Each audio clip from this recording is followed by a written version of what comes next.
सरळ व्याजाने एका रकमेची दाम दुप्पट होण्यास 12.5 वर्ष लागतात, तर त्याच रकमेची त्याच दराने चौपट रक्कम होण्यास किती वर्ष लागतील?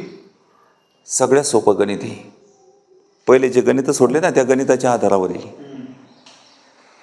तर शॉर्टकट सांगू एकदम.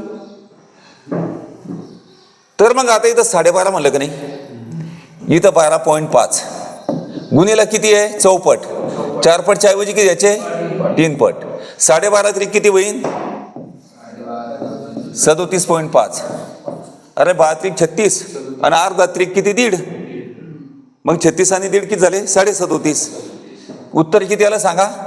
37.5. सांगतो ना, चिरफाड करून सांगतो, ताण घेऊ नका कसं आलं ते.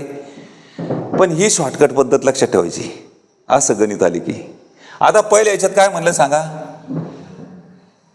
सरळ व्याजाने एका रकमेची दाम दुप्पट होण्यास 12.5 वर्ष लागतात. ठीक आहे. 12.5 म्हणजे किती? 25/2 गुणिला किती? 100.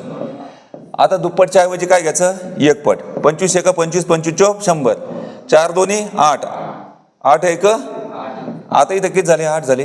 त्याच काय म्हणलं? त्याच रकमेच्या किती? 8च्या.